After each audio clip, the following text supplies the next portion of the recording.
Hi, welcome to couples voice over. இப்போ நம்ம என்ன பார்க்க போறோம்னா மணி ஹெய்ஸ்ட் சீசன் 1 எபிசோட் 6. சரி, இப்போ வாங்க கதைக்குள்ள போகலாம். மாஸ்கோ வந்து இப்போ என்ன சொல்றாருன்னா, டென்வர்ட்ட ப்ரொஃபஸர் வந்து ஒரு கிட்டு கொடுத்தாருல, அது வந்து எடுத்துட்டு வா அப்படின்னு சொன்னா, இல்லை அது வந்து பெர்லின்ட்ட இருக்கு, அதை போய் எடுக்க முடியாது அப்படின்னு சொல்லி டென்வர் மாஸ்கோ சொல்லுவாரு, சர்ஜன் வந்திருக்காங்க, அவங்ககிட்ட இருந்து எப்படியாச்சும் ஒன்று எடுத்துட்டு வந்துரு அப்படின்னு சொல்லும் போது இங்கிட்ட மோனிகா வந்து எழுதி கொடுப்பா. அதை வந்து இதை போய் எப்படியாச்சும் ஆர்த்ரோட்டை கொடுத்துரு அப்படின்னு சொல்லி. அலிசன் பார்க்கரை மட்டும் தனியாக ஒரு ரூம்குள்ளே வச்சிருப்பாங்க, ரியோவை பார்த்துக்கிற சொல்லியிருப்பாங்க. அப்போ வந்து அலிசன் பார்க்கர் வந்து என்ன சொல்லுவாங்கன்னா, ரியோவை பார்த்துட்டு, உங்களை மாதிரி ஆளுகள்லாம் டிவியில் மட்டும் தான் பார்த்துருக்கேன் அப்படின்னா, டிவிலையா அப்படின்னு சொல்லி அவன் கேட்பான்.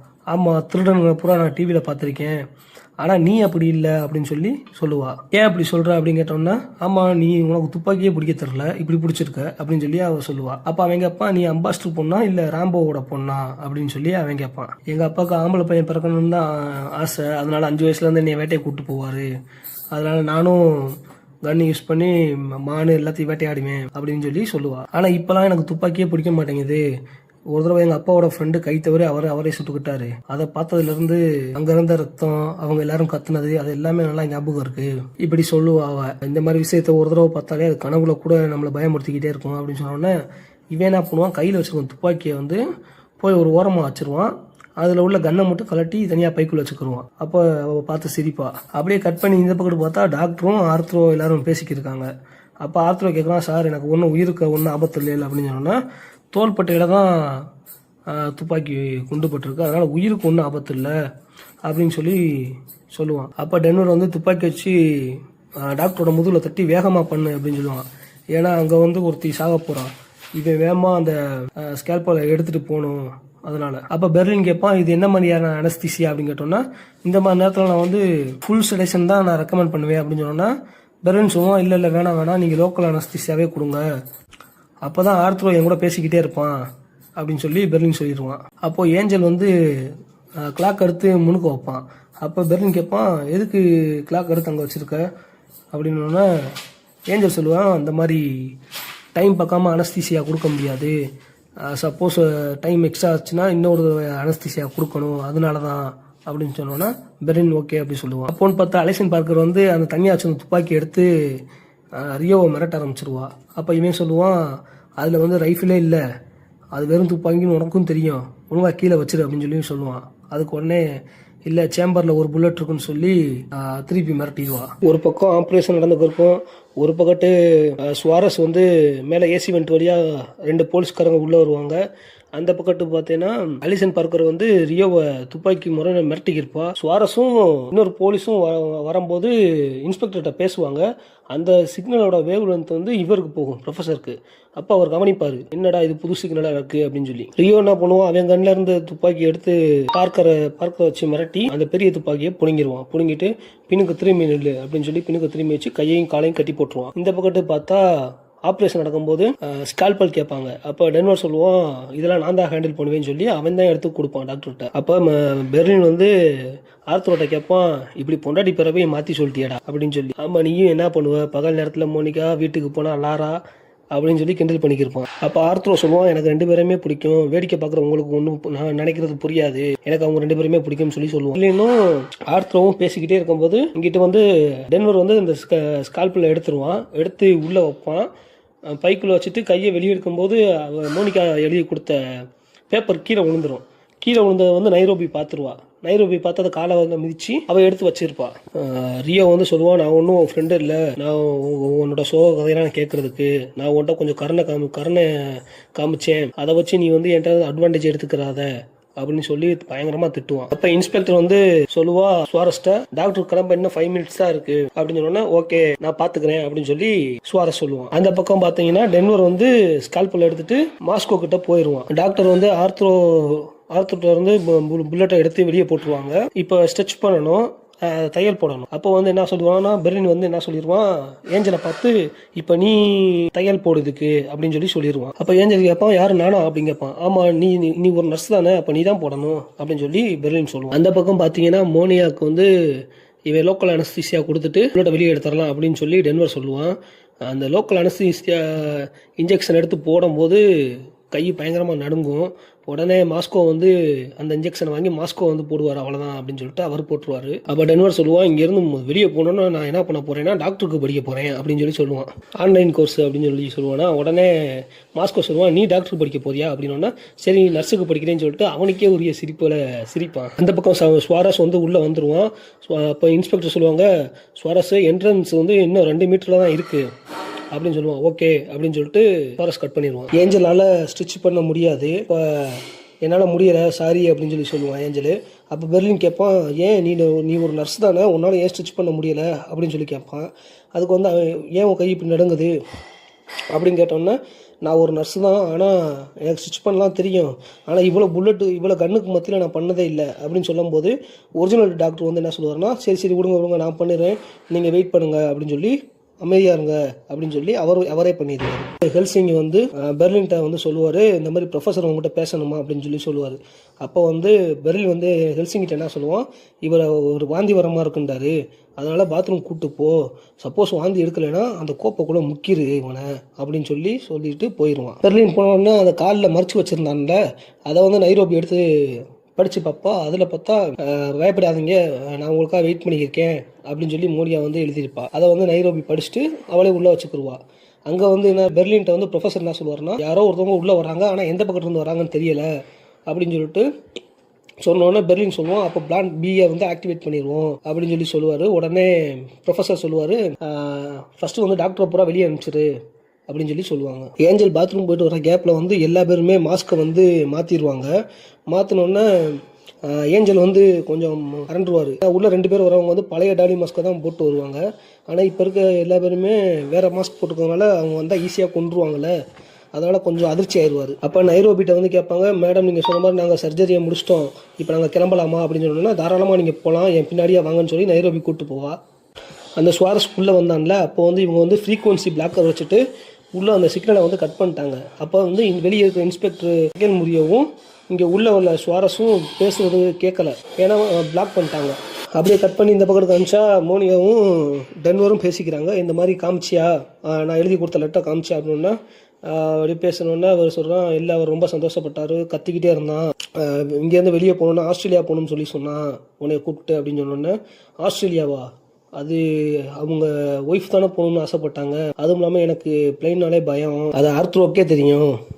அப்போ மோனியா கேட்பா, அவங்க ஒய்ஃப் வந்து உள்ளே வந்தாங்களா அப்படின்னு கேட்பான். அதுக்கு வந்து இவன் சொல்லுவான், இல்லை ஃபோனில் தான் பேசுனாங்க அப்படின்னு சொல்லுவான். சொல்லியிருக்கும் போதே பார்த்தா நைரோபி வந்து அந்த ரூமுக்குள்ளே வந்துடுவா. உடனே 2 பேரும் கண்ணை காட்டி மிரட்டிக்கிருப்பாங்க. அந்த பக்கத்து வந்து இன்ஸ்பெக்டரும் சுவாரஸும் பேசுகிறது யாருக்குமே கேட்காது. அப்போ வந்து இன்ஸ்பெக்டருக்கு பார்த்து இன்னொருத்தர் சொல்லுவார், மேம் அங்கே பாருங்கள், டாக்டர் எல்லோரும் வெளியே வந்துருக்காங்க அப்படின்னு சொல்லி சொல்லுவார். அப்போ ஏஞ்சல் சொல்லுவார், யாருமே நிற்காதீங்க, மெதுவாக நடந்து வந்துக்கிட்டே இருங்க, பின்னாடி திரும்பி பார்க்காதீங்க அப்படின்னு கொஞ்சம் தூரம் நடந்து போகணும், ஓடுங்க வேகமாக ஓடுங்க அப்படின்னு சொல்லி ஓடி போய் டென்ட்டுக்குள்ளே போய்க்கிடுவாங்க. அப்போ வந்து ஓடி போய் இன்ஸ்பெக்டர்கிட்ட சொல்லுவாங்க, இந்த மாதிரி உள்ளே வந்து பழைய மாஸ்க் போடலை, புது மாஸ்க் வேற மாஸ்க் போட்டிருக்காங்க, இப்போ உள்ளே போனால் அவங்க எல்லாரும் கொன்றுவாங்க அப்படின்னு சொல்லுவார். அப்போ இன்ஸ்பெக்டர் சொல்லுவாங்க, சுவாரஸ் அபார்ட் த மிஷன் அப்படின்னு சொல்லுவாங்க. அதாவது எப்படின்னா, போதும் வந்துருங்க வெளியே, உள்ளே போக வேணாம் அப்படின்னு சொல்லிக்கிட்டே இருப்பாங்க. ஆனால் வந்து சுவாரஸ் கேட்காது. பார்த்தா நைரோபி வந்து மாஸ்கோட்ட கேட்குறா, மாஸ்கோ நீங்களும் ஏன் இப்படி பண்ணுறீங்க அப்படின்னு சொல்லி அவள் வந்து ஹெல்ப் பண்ணுறா. அந்த ஸ்கேல்பெல்லாம் வாங்கிட்டு உள்ள இருக்க குண்டை வந்து அவள் எடுக்க பார்க்குறா. அப்போ வந்து மாஸ்கோ சொல்கிறான், நீங்கள் பாருங்கள், நான் கொஞ்சம் வெளியே போய் காற்று வாங்கிட்டு வரேன். டென்வரும் மாஸ்கோ நைரோபி 3 பேர் சேர்ந்து வந்து மோனிகா உயிரை காப்பாற்றின மாதிரி இருந்துச்சு. அப்போ இன்ஸ்பெக்டர் வந்து சுவாரஸ்ட சொல்கிறாங்க, அபார்ட் த என்ட்ரி அப்படின்னு சொல்லிக்கிட்டே இருக்காங்க. ஏன்னா அந்த ஜாமர் வச்சதுனால கேட்கல பேசுறது, ஃப்ரீக்வன்சி வச்சதுனால. இப்போ லாஸ்ட்டு பார்த்தா சுவாரஸ் வந்து சொல்லிடுவாரு, ஓகே அபார்ட் த மிஷன் அப்படின்னு சொல்லிட்டு வெளியே வந்துடுவாங்க. அவங்க 2 பேரும் வெளியே போகிறாங்கன்னு தெரிஞ்சோன்னா பெர்லினுக்கு ஃபோன் போட்டு, பெர்லின் நம்ம நினச்ச மாதிரியே அவங்க வெளியே போயிட்டாங்க, நீங்கள் இப்போ ஃப்ரீயாக இருங்க அப்படின்னு சொல்லி ப்ரொஃபஸர் வந்து சொல்லுவார். அப்போது டென்ட்டுக்குள்ளே உட்காந்து இவங்க பூரா பேசிக்கிறாங்க, நீங்கள் மாஸ்க் சேஞ்ச் பண்ணுறதா இருந்தால் எந்த மாஸ்க் சேஞ்ச் பண்ணுவீங்க அப்படின்னு சொன்னோன்னா, சுவாரஸ் ஒன்று சொல்கிறான், நம்ம ஏஞ்சல் ஒன்று சொல்கிறான், ஒவ்வொரு ஆளும் ஒன்று சொல்கிறாங்க. இவங்க பேசுகிறத பூராத்தையும் அங்கே உட்காந்து ப்ரொஃபஸர் கேட்டுக்கிட்டே இருக்காரு. எப்படி கேட்குறாருன்னா, நம்ம ஏஞ்சல் கண்ணாடியில் வந்து அவங்க ஆல்ரெடி மைக் வச்சுருக்காங்களே, அதை வச்சு கேட்குறாரு. இது உடனே இன்ஸ்பெக்டர் சொல்லுவாங்க, இப்போ நமக்கு இது முக்கியம் இல்லை, இங்கே நடக்கிறது எல்லாமே எப்படி அவங்களுக்கு முன்னாடியே தெரியுது, நம்மளோட ஒவ்வொரு மூவையும் அவங்க ஸ்டடி பண்ணியிருக்காங்கன்னா அவங்களுக்கு எவ்வளோ நாள் ஆயிருக்கும் அப்படின்னு இவங்க கேட்பாங்க. அதுக்கு அந்த ப்ரொஃபஸர் சொல்லுவார், என்னோட வாழ்க்கையில் பாதி நாள் ஆயிருக்கு அப்படின்னு சொல்லி. நம்ம யோசிக்கிற டைரக்ஷனை வந்து இப்போ மாற்றி பார்க்கணும் அப்படின்னு சொல்லி இன்ஸ்பெக்டர் சொல்கிறாங்க. இது எல்லாம் ரொம்ப நாளுக்கு முன்னுக்கு இருந்தே ஆரம்பிச்சிருக்கணும். அவங்க யாருமே புது ஆள் மாதிரி தெரியல. ரியோவும் டோக்கியோவும் மியூசியத்துக்குள்ளே போனாங்கன்னு நமக்கு தெரியும். ஆனால் தனியாக போனாங்களா இல்லை கூட வேறு யாரும் வந்தாங்களா, எதில் போனாங்க, இது எல்லாத்தையும் அந்த கேமராவில் ஹார்ட் டிஸ்கில் எல்லாத்தையும் தேடி வீடியோ பூரா எடுங்க, கூட யாராவது வந்திருக்காங்களா என்னன்னு நம்ம பார்ப்போம். இப்போ எல்லாரும் போய் ரெஸ்ட் எடுத்துக்கோங்க, சுவாரஸ் இப்போ நீ இன்சார்ஜ் பண்ணிக்கோ, எடுத்துக்கோ அப்படின்னு சொல்லிட்டு கிளம்புறாங்க. நீங்கள் எல்லாரும் ரெஸ்ட் எடுத்து 30 மணி நேரத்துக்கு மேலே ஆச்சு, அதனால் போய் இப்போ யார் யாருக்கு வேலை இல்லையோ அவங்க பூரா போய் ரெஸ்ட் எடுத்துட்டு வாங்க அப்படி சொல்லிடுறாங்க. அப்போ உள்ள ஒரு டிவி இருக்கும், அந்த டிவியில் சரி போட்டு பார்ப்போம் வெளியே என்ன நடக்குதுன்னு அப்படின்ட்டு டோக்கியோ, ரியோ, ஹெல்சிங்கி, ஆஸ்லோ எல்லா பேரும் வந்திருப்பாங்க. டிவியை ஆன் பண்ணுவாங்க. ஆன் பண்ணால் எல்லா சேனல்லையுமே அந்த ஹைஸ்ட்டை பற்றி தான் பேசிக்கிட்டே இருப்பாங்க. திடீர்னு பார்த்தா ரியோவோட அம்மா அப்பா ஒரு பேட்டி கொடுப்பாங்க. அவன் சின்ன பிள்ளை வந்து தனியாக தான் இருப்பான், ரூமுக்குள்ளே அடைஞ்சிருப்பான், நாங்கள் கேம் விளாட்றான்னு நினச்சிட்டு இருந்தோம், அவன் இவ்வளோ பெரிய ஒரு திருடனா மறுவான் நாங்கள் நினச்சி கூட பார்க்கல, கையில் துப்பாக்கிலாம் வச்சுருக்கான், எங்கள் மையன் எப்பயோ செத்து போயிட்டான் அப்படின்னு நாங்கள் நினச்சிக்கிறோம் அப்படின்னு சொன்னோன்னே இங்கே ரியோ அழுதுகிட்டே இருப்பான். டோக்கியோ போய் வேகமாக டிவியை ஆஃப் பண்ணிவிட்டு இதனால தான் ப்ரொஃபஸர் சொன்னார் நம்மளை காரணத்தை கொண்டு டிவியை பார்க்காதீங்க அப்படின்னு சொல்லி. அப்போ தான் வீட்டில் போய் தூங்க போவாங்க இன்ஸ்பெக்டர். அதுக்கு முன்னே இந்த ஏஞ்சலுக்கு ஃபோன் பண்ணிடுவாப்புல.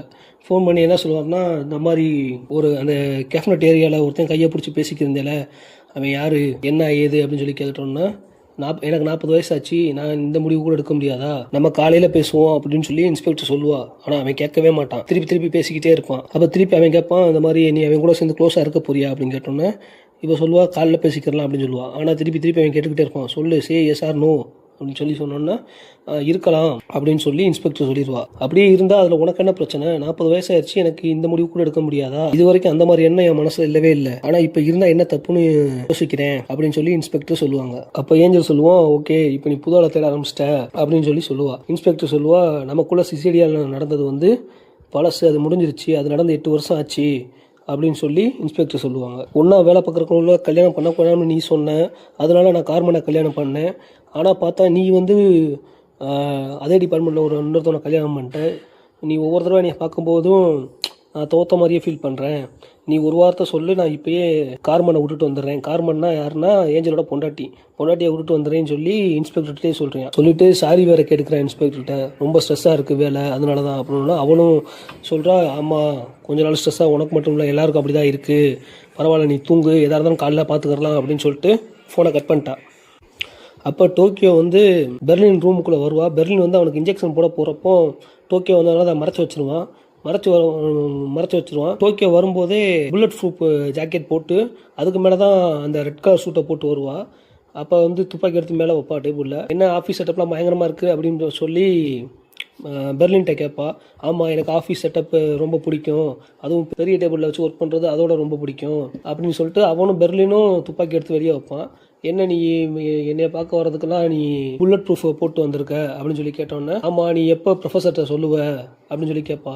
நான் என்ன சொல்லணும் அப்படின்னா, ஒரு ஹாஸ்டேஜஸை கொண்டேல அதை வந்து எப்போ நீ சொல்லுவ அப்படின்னு சொல்லி கேட்பா. இப்போ நீ சொல்லலைன்னா நான் சொல்ல வேண்டியதாக இருக்கும் அப்படின்னா பெர்லின் கேட்பான், அப்போ நீ காட்டி கொடுக்க போறியா அப்படின்னு கேட்பாரு. அப்போ பெர்லின் இவன் எந்திரிச்சு என்ன பண்ணுவான்னா, பெர்லின் காதில் ஃபோனை வச்சுட்டு பெர்லின் உடனே கால் பண்ணி ப்ரொஃபஸர்கிட்ட சொல்லுவார், ஆமாம் இந்த மாதிரி நம்ம போட்ட ஃபர்ஸ்ட் ரூலை பிரேக் பண்ணிட்டேன், டென்வர் வந்து ஒரு ஹாஸ்டேஜஸை கொண்டுட்டான், ஆனால் என்னோட ஆர்டரை தான் அவன் ஃபாலோ பண்ணான், நான் தான் கொள்ள சொன்னேன், இதை நானே உங்களுக்கு ஃபோன் பண்ணி சொல்கிறேன் அப்படின்னு சொல்லிடுவான். நீ நம்ம பிளானையே நாசம் பண்ணிட்ட, சரி ஓகே யார் இறந்தா அப்படின்னு கேட்கும்போது மோனியா கஸ்டமீடே அப்படின்னு சொன்னோன்னே ப்ரொஃபஸர் ரொம்ப சோகமாயிருவார். அப்போ பெர்லின் சொல்லுவான், இதுக்கு நீங்கள் என்னை தண்டிச்சே ஆகணும் அப்படின்னு சொல்லுவான். இப்போ நீங்கள் என்னை தண்டிச்சே ஆகணும், இப்போ நீங்கள் தைரியமாக ஒரு முடிவு எடுக்கலைன்னா இங்கே இருக்க யாருக்குமே உங்கள் மேலே பயம் இருக்காது, உங்களோட கேரக்டர் என்ன, நீங்கள் கண்டிப்பாக பனிஷ் பண்ணுங்க அப்படின்னு சொல்லி பெர்லின் சொல்லுவான்.